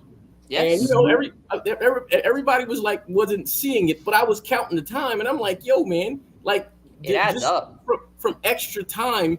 These guys, if you played the whole season, for example, the Arsenal guys, I think your center halves have played every game, right? Those guys for sure have played 4 extra games than everybody else because of just minutes. John Terry wouldn't be able to play every Premier League game in a title-winning season if each game went to 115. That's insane. It's crazy. It's just man. not. It's just it's crazy how much they're playing and asking too much. And a whole nother side of this, which of course, like I say, I'm gonna make a whole video on this, is the fact that why is the coaches market so dry? Why is the strikers market so dry? What and again, it comes back for me, social media. It comes back to the fact that kids would rather play FIFA than go outside and practice. Oh, absolutely. 110%. And so the generation after us, our players would rather play FIFA than go play the actual sport that they're getting paid ridiculous money to do. It's just and so generationally, the talent is getting lower and lower and lower and lower and lower. And I think there's plenty of factors. I'm gonna disagree with that point a little bit. Like your coach point, I think the coach point is an issue because, and this is across all sports, is that today's athletes become stars sort of in notoriety before they're stars in actual accolades and skills. And that reputation normally is worth more to the team than the manager, because most times, and we've said it ourselves, where you're like, hey man, you're the guy, just pick the team up by the scruff and just carry us. Those guys who are able to pick teams up by the scruff and carry them were managed and coached to get to that point. They didn't just do that out of the blue. But we've skipped that step and say, well, there's enough talent. And this is why, and this is not a knock on Jude Bellingham or Mbappe, but this is why, and I'm not even making an excuse for Mbappe because it just crossed my mind. This is why Mbappe's performances look like they do now. Because the man has had no rest. He's played the whole time. So how is he supposed to make magic, right? And people will say, well, Messi played. But here's the thing. Messi still got summers off because he played 2 summers, right? Because he would play the World Cup and he would play Copa. But then he would have the other 2 summers off. Yep. And not until the end of his career, when people are like, hey, man, we need to do this thing. And they made Copa America every year, you know, it was in front of our faces. But even then, he's walking around on the pitch, right? Because in the World Cup, and we're not going to pretend. People look at the end product. But in the World Cup, and I'm not saying he got carried, but he didn't do any heavy lifting until later. The rest of the unit. Yeah, don't get me started. The unit did the lifting for that. And those guys that were a part of the unit got paid, and then they found out, oh, they're not individually that good. No, they're not. Enzo Fernandez. And so, excuse me. So I look at that, and you look at players, you never had a chance to miss guys. So now when you say, well, the striker market is dead, because now everybody wants to be a winger that is chopping and going and beating people, and they don't know how to hold the ball up. And this is not a shot at Haaland. They don't know how to hold the ball up or distribute, or they don't know how to, find spaces, right? They're struggling to do that because they're like, oh, well, you have to be giant to be a striker, right? Because that's the profile now. And then if you're playing the 10, then you just have to just be the magic man. And it just becomes something where the expectations for these guys are so much higher, so much younger, and they're not mentally there. They don't have the IQ. And Patrick said something about tactics, but Patrick still understands the game. A lot of these guys don't understand the game. They have raw talent, and that's all they have. So the managers don't know how to manage that, because X is probably the grandest proponent for this. There's a culture that goes to the team, and the culture that goes to the team is normally disseminated and connected to the manager. But if the manager is being told by the leadership of the club to, hey man, we just need to let these guys do what they do because we need their star to shine, then the manager is completely they've been defanged, and now they're like, well, I got to figure out whatever. So then the power of the manager to say, hey, you need to do so-and-so. And the players are like, what? I'm not a United fan, but Ten Hag is not a bad manager because we saw him at Ajax be good. He's not a good manager for United because I don't think any manager will be good at United because that's a player-centric club. Yep. And their only goal is to make money. United will not be good until I actually don't know. I don't know when they'll be good. Because they'll always hang around the top 6 because the rest of the league is afraid of them. There's enough of afraid of them to keep them in the top third of the table. But they're a History FC team. But everybody else, you got to earn it. This is why De Zerbi was so good last year, and then his ownership said, "Oh, well, we can just take all the players away from you. You'll figure it out, right?" And this is where you get the most inconsistent things ever. So it's not that we have a sort of a dearth. Or a deficiency in managers. The issue is that the managers are literally being knocked backwards whenever they make progress because the people that are supposed to support the process they're working on are looking for money, which, again, I get it's business, but they're looking for money before they're looking for the development of the system, this culture, and the team. But people will say Pep has money, but what they did at City to prepare for Pep to get there, and then the way they stuck with him, and Arteta is another example. That's what you're supposed to culturally do with teams. Yeah, I think there's a ton of factors that go into, what's happening. And maybe I'm wrong. Hopefully I'm wrong. But I think that where the game is heading is I think the shoe's going to drop. Yeah. The other shoe's going to drop at some point, and there's going to be something big that No, it's like the football gods are going to force something on to the footballing world. What happens when all your stars are injured? Yeah, Right. you know what I mean. Well, I mean, it's like a bubble. It can only get so big before it pops. And for example, Peacock's going up $2 a month, $20 on the annual plan. One, because of what they're paying for the Premier League, but two, because of the Olympics. So as a result, our bubble is: do we want to continue to pay the prices that continue to grow on us as fans?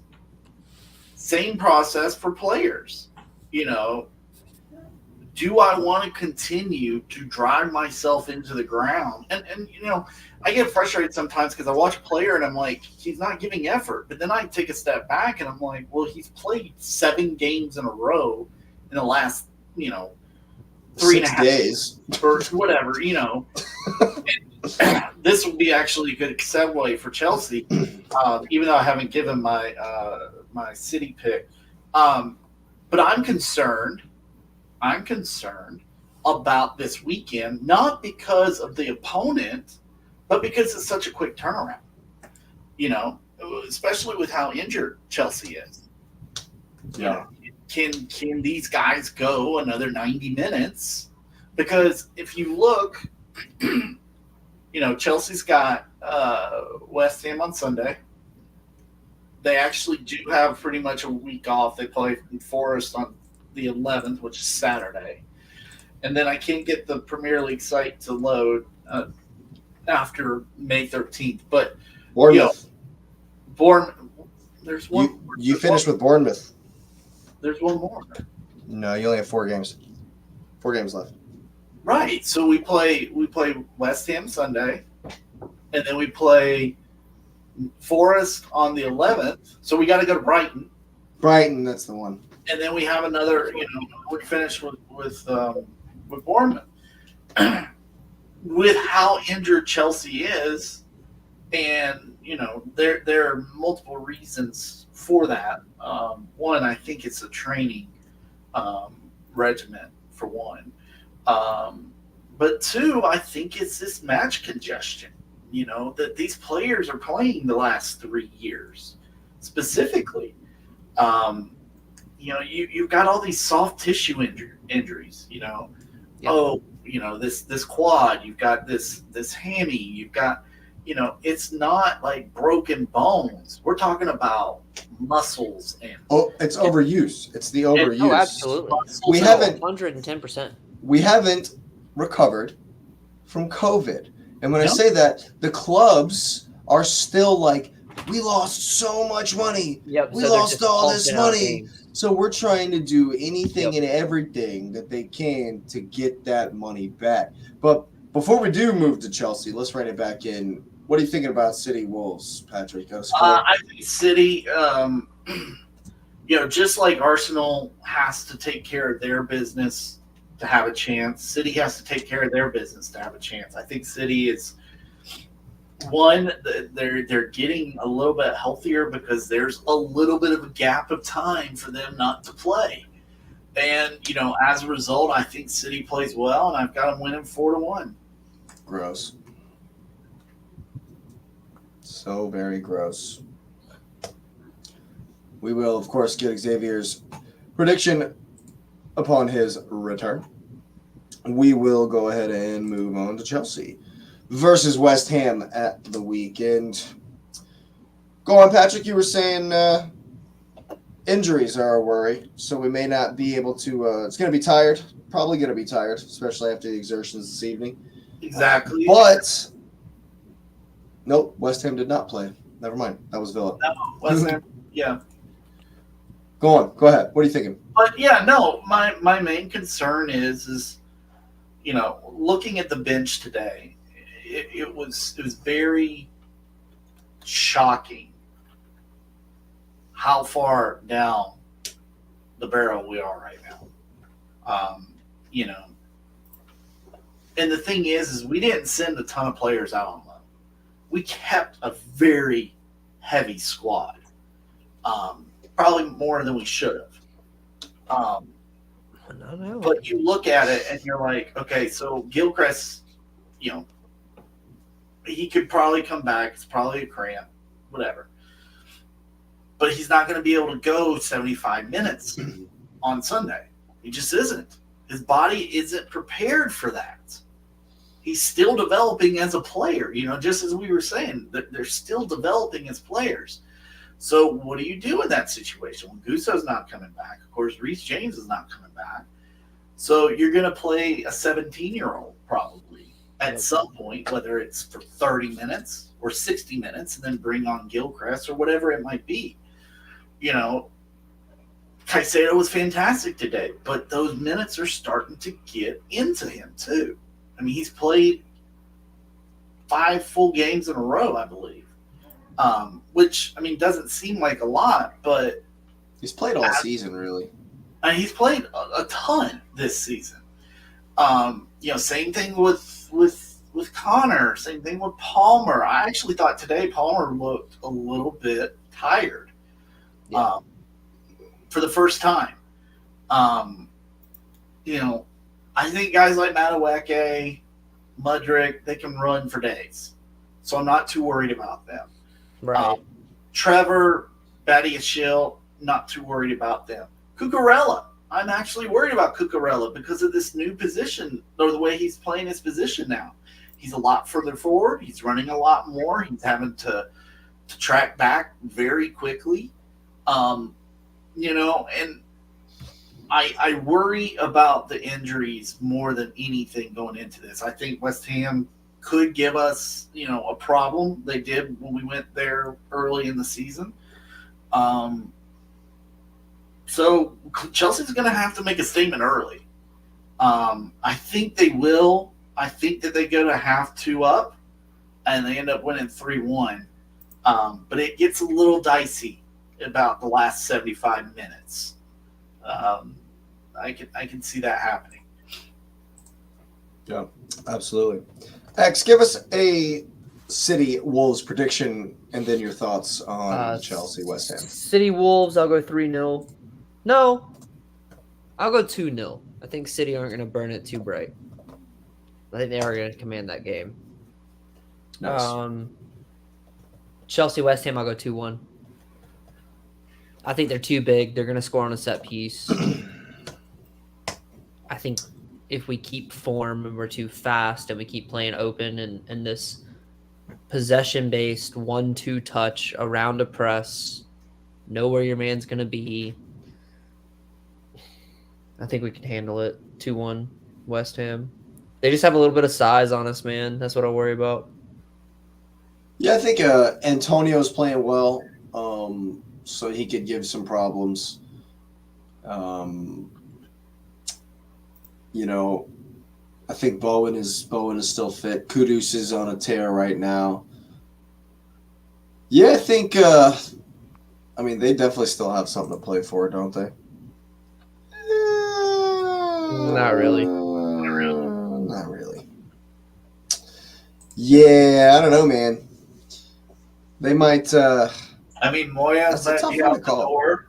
Moyes might be out the door. Paqueta might be out the door. Paqueta might. You start to kind of look at what's lying underneath with them, and they may be checked out. And it wouldn't surprise me if they came and they just blamed us because we just played today and we played a full 97 minutes or whatever. Yeah. But I think that the team. It's frustrating because there's no pressure on them, but the team actually can see a goal in sight that they didn't think was going to be there 4 games left in the season. So I think that there will be a push for them to actually try to achieve it and that's one of the good things about the youth, exuberance, right? They think they can do anything, and we got time, we can do anything. I think West Ham might be on the beach. Yeah, I think they might just about be as well. I've said 2-1 to the Chelsea. Yep. You are at home. Yeah. I think you might just be a bit more switched on to them. What you saying, Lewis? I mean, I think Chelsea has some decent momentum going forward. I have but it's almost impossible to pick them as far as like prediction for the team they're going to put out for consistency. I think another game at home benefits them. If they didn't play today, I would have said that they would have won 3-1, but I'm gonna go with a draw, 1-1. Really, 1-1 draw. I think the legs get a man. Yeah, I can definitely see that. Patrick can definitely see that, as he's noted. Oh man, yeah, I think hopefully Cucurella, for you guys' sake at least, hopefully Cucurella will not be too gassed and he'll be able to continue to do that inverted role that seems to be working out, especially with the absence of Enzo Fernandez. And who knows, maybe next season Maatsen will come in and be able to do that. He's staying at Dortmund. He's already said Yeah. he won't sign. Well, there He's you go. got a contract on the table, and he said he won't sign. We'll sell it. We'll sell him to Dortmund. He's There you Yeah, going. go. about 35 probably, and Yeah, he's we'll, going. we'll Never regret mind. it in 2 years. We will regret it in 2 years. Well, never mind. I was trying, a little hope for next season because it looks like you're staring down another Pochettino season. More Pochettino for you, X. Can't wait. Yep. So exciting. So exciting. Speaking of exciting, there are, of course, other games at the weekend, and we're going to fly through some of these predictions. Spicy one at Selhurst Park. Manchester United, the greatest team to ever play. I think they're going to lose, straight up. We'll just start it out. Well, no sugarcoating it. Yeah. I think Ollie Glasner's got Palace looking good as a Elise firing on all cylinders. I think that United are not good. I think they're even worse away from home. I think that it's going to be close just because Man United always keep games close. But I think Palace are going to win 2-1. I can see That's that. what I have too. I think what's going to happen from this game is Elise hits the winner, and United decides to offer $75 million to buy him. On the spot. We'll buy him right now. Can he play the rest of the season for us? He played for us the rest of the season. What you got, Lewis? I think it's a draw. I mean, I agree with all your takes about United, but just looking at them, for some reason they won't lose, so it's a draw for me. I got a 1-1, just like the Burnley draw.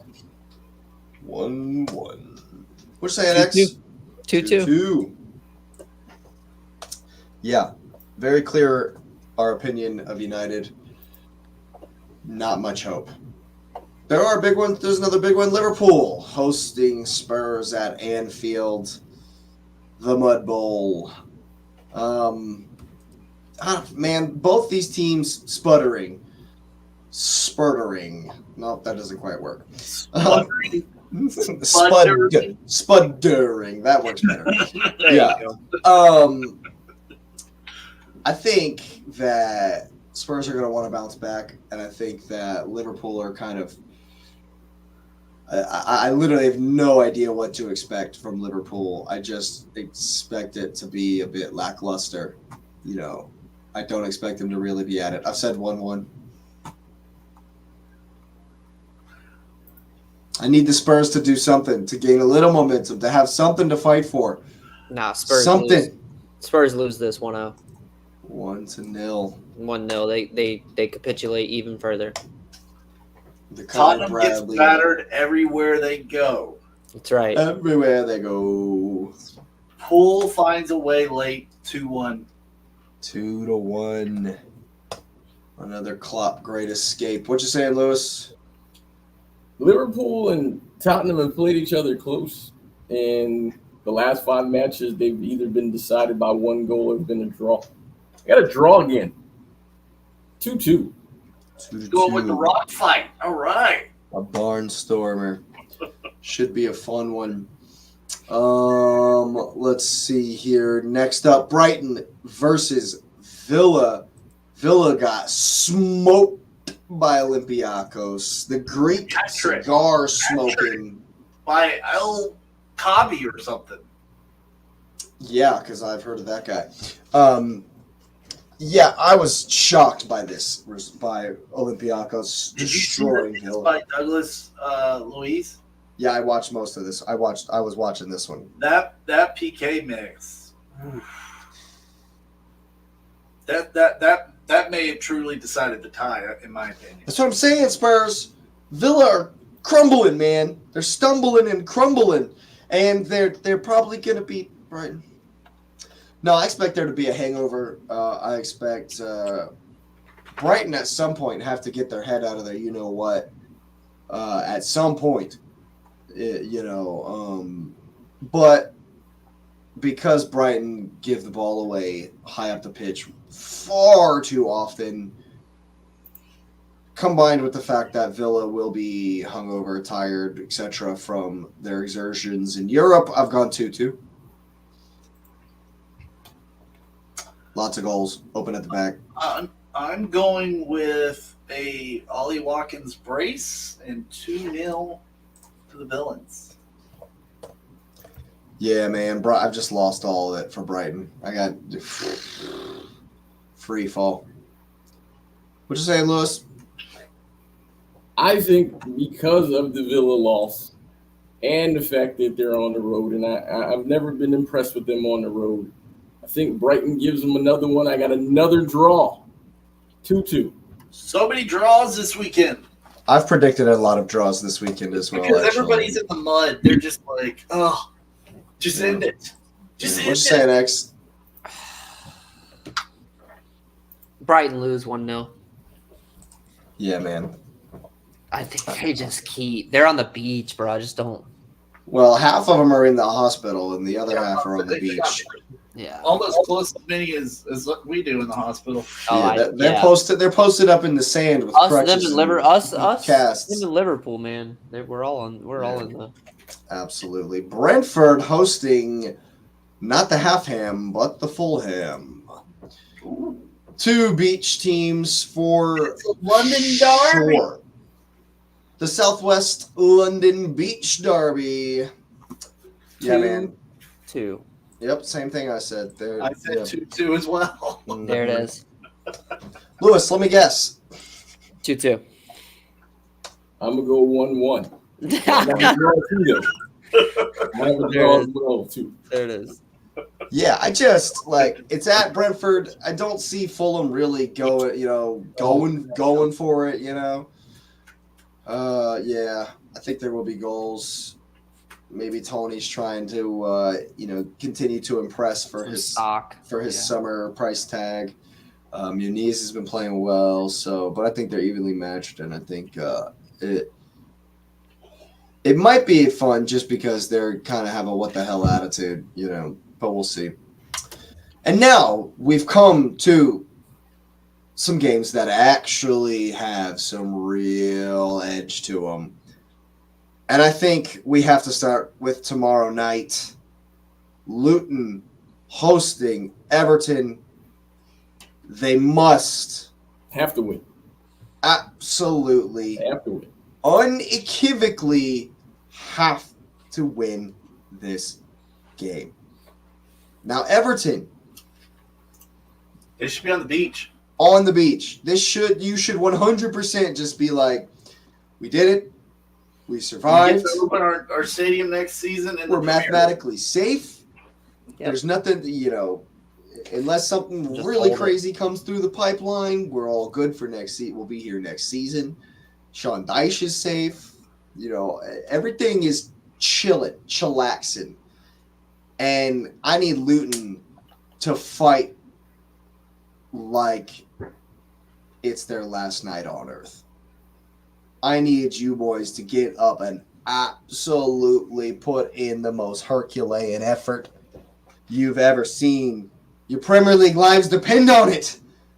Come on, Luton, 2-1. Let's go. That's what I have too, but I'm gonna crush them in the next segment. So Don't do that. That sounded ominous. Don't do that. That didn't. Yeah, that. What you saying, Lewis? You know, I try not to be the creature of feelings and sentiment. I think Luton is good at home, but their home form hasn't been what it was. Everton has played them twice before now, and they've lost both times 2-1. Exact same scoreline.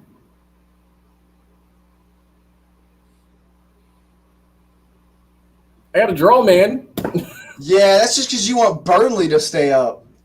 No, I'm being honest. I like the ambiance and the whole Luton walking through people's like living rooms and stuff like that. I think that's pretty cool, man. I'm not taking that from them. While you might say I have a Burnley bias, Everton, the universe has been trying to tell them to go out of the Premier League for at least 3 seasons now, and they refuse to go with deductions and everything. I think, actually, I lied. I said a draw, but I think I'm going with a 0-0 draw. And here's why I'm going with the 0-0 draw. Because even though Pickford can't, catch Raya, I think his team is going to play for him so they can have some accolade of some kind. And I think they're going to play to get him a clean sheet. I think he can tie Raya still. But if we get scored on in every other game, yeah, I think it's real close. He's either tied or on 1. What you saying, X?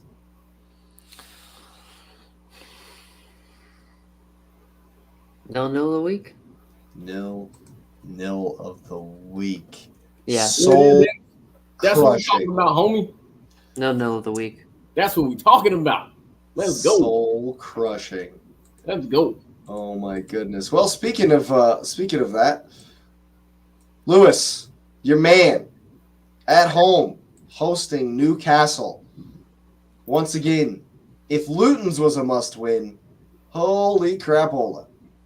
Pressure's on. Is Vinny gonna do it? Well, I look at it like this. When Newcastle goes on the road, they're not the same team. I'm going to leave it like that. I'm going to pull an X, and I'm going to pull a heart pick, and I'm going to say it's a draw, 2-2. All right. Oh, no, come on, man. That's not good enough. That's not good enough for Burnley. Burnley can't get a draw. It's not. I mean, but if I'm being realistic, right? Being realistic, Newcastle is a better team, but their form is like erratic and sporadic. I mean, they won 5-1, but then they lost to Palace, and then they smoked Spurs, and then they won 1-0, and they drew. And you're like, what is this? Whereas Burnley, they look like they're catching some form, but I don't. If Burnley beats Newcastle, Burnley is going to stay up, and I'm going to tell you why. If they win this game, that momentum will take them through the rest of the season. This is a huge game. Massive. Absolutely massive. But it's a draw. It's a draw. Bro. Oof. Woof. They have to go to Tottenham next. Mm-hmm. Tottenham. I just wrote out all 3 teams run-ins, and I'm just looking at it, and I'd lean maybe Luton. Maybe Luton making it out. I don't know, man. If Burnley beat Newcastle, the way Tottenham are going right now, dude. If Burnley beat Newcastle, I back them to beat Forest at home on the final day and stay up. Forest will be fighting for their lives then too. That's what I'm saying. It'll be a literal playoff. It's looking like Burnley Forest is going to be a literal playoff. And absolutely. I'm here for it. Those are the games where I'll take some extra, not playing in February in the middle of the summer for whatever. Yeah, for sure. What you saying, X? Burnley, Newcastle. Burnley's going to lose by 1. Newcastle. I'll go Newcastle 2-1. Yeah, I think that because, like, Lewis said, Newcastle is not as great on the road, but Burnley are still woeful at the back. I think they're going to give it everything and come just short. 2-2. What you got, Patrick? So I think there's goals in this one, actually. Just because Burnley is so wide open. And I think they can catch Newcastle on a counter. And I think they can give Newcastle some problems. But I think Newcastle gets a brace from Isak and a third goal from Gordon, wins 3-2. A barnstormer. 3-2. We really got to discuss these run-ins. Yeah, I mean, the only other game is for Sheffield. That's why I left all three of them to the end of the predictions. Luton's got Everton at home. They go to West Ham. They got Fulham at home. So technically, they could have 3 games against teams that are on the beach. Think about it, okay? Forest has to play Sheffield. We'll talk about that. Gets Chelsea at home, then they have to go to Burnley. Those are 2 games where they're going to be pushed either way. Burnley, on the other hand, has the toughest run in. They have to play with Newcastle. They have to go to Spurs, and then they get Forest at home. I think Luton stays up. I hope so, man. I would really love that. I don't know. I just don't know, because if Burnley are able to beat struggling Tottenham, which honestly I'm not going to be excited about. Once again, I need Tottenham to want to beat City. And Forest do a madness against Chelsea, which is probably more likely than Burnley beating Tottenham. True. Easily. True. Then Luton. It should be, dude. Even though the Hammers and Fulham are probably going to be on the beach, Luton are just dead. They're dead, man. If you've watched their last 3-4 games, it's just gone. The legs are gone. And that's why I gave it the dramatic speech, because I know they're going to need every last ounce of what they no longer have to survive. And that's why I'm like, Burnley might do this, man. Burnley could shock Spurs and then beat Sheffield and then beat Forest on the final day, because it's at Turf Moor. It is at Turf Moor. Forest don't travel well. We beat them 5-0 at home. I think. I'm pretty sure we've wrecked. We lost to them 2-0, so or maybe it was 1-0. I think it was 1-0. But I'm just saying, I got a sinking feeling that Luton just might not be able to do it, man. Just might not have it. Well, if we lose that feel-good story, maybe we'll get the full feel-good story of Ipswich Town. Oh, no, Ipswich Town for sure. They're playing relegated Huddersfield this weekend. Let's go. Nice. Huddersfield are already down. Ipswich. And you know what? Ipswich is an orange team. Their away kit this season was orange. All right. So we might just switch an orange team for the other orange team. Hey. But yeah, I mean, Ipswich are all but in to the automatic spot. They have Leicester's qualified. Right? As long as Ipswich don't lose, they clinch second spot. Okay. Because Leeds got wrecked off QPR last weekend.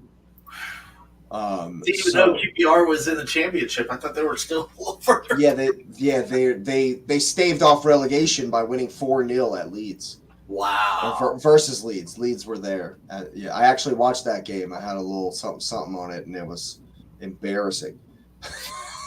I'm telling you, the calling these games when it comes to it's just ridiculously tough.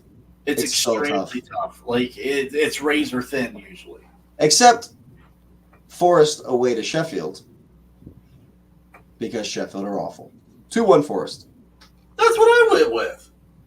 Like, are you sure you're not copying my paper? You're copying me. I had mine done before the stream started. Sir. Before the stream started. You can go back in my Microsoft Excel and look at when I saved it before the stream. I know what you're doing, though, because I was coming back on you in the predictions league. You're just choosing the same ones I'm choosing so that I can't get any points on you. That's why I have them written down so there's no question. Yeah, you write them down later. I hear that. Yeah. I'm only back 11 points. I know you are. There's still a lot of games to be played. It's still there to be had, so we'll see. A lot of games to be played. Lewis is only back 13.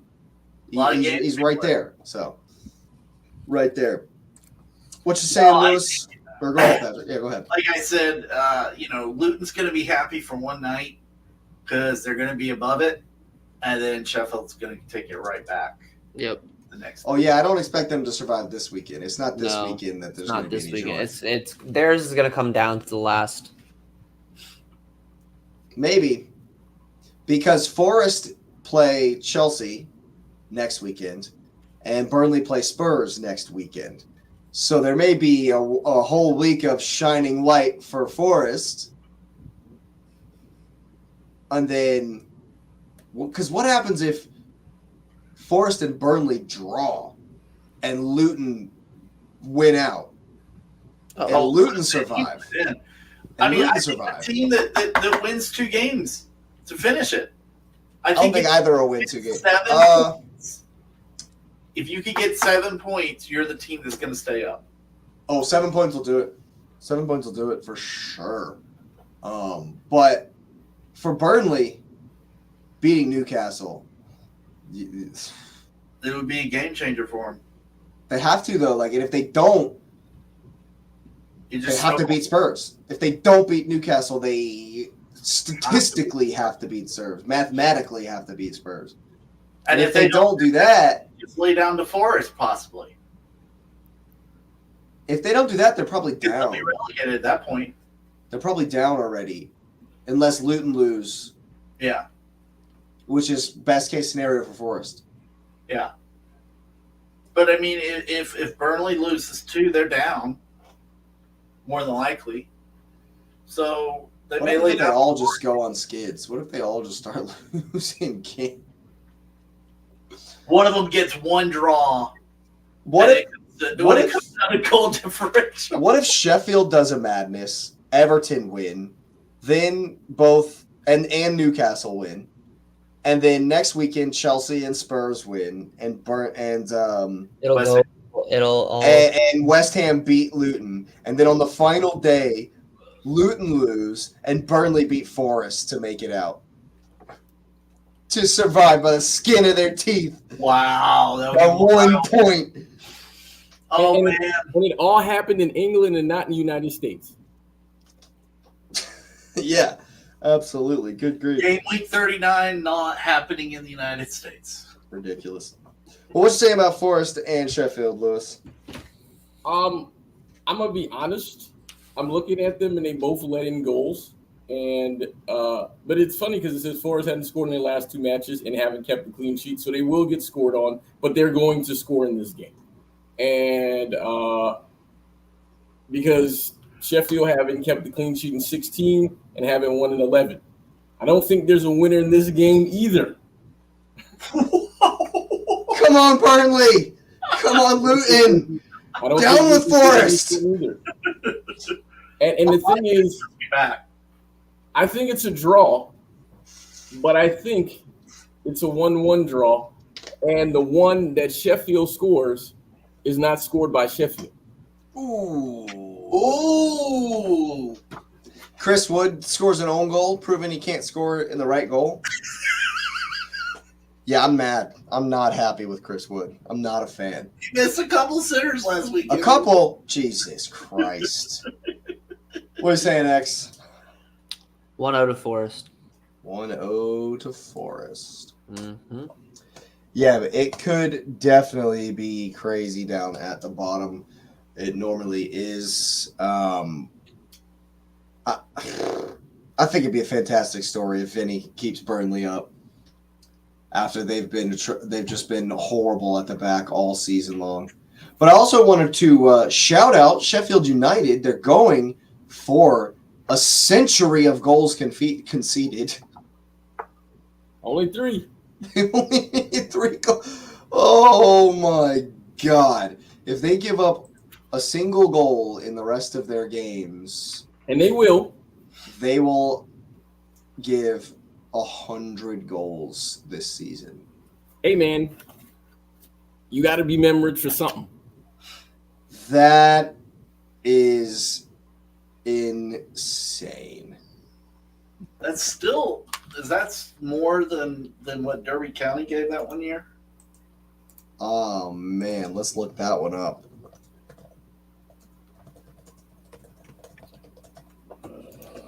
What was that? Derby County statistics. That is not what I want. Fulham gave up 81 one season. No, they only gave up 69 the year they got 11 points. They only gave up 69 goals. Or no, that was their goal difference. Their goal difference was negative. Well, this is negative 63, so they're better than that right now. Yeah. That's got to be, yeah. That's crazy. Man.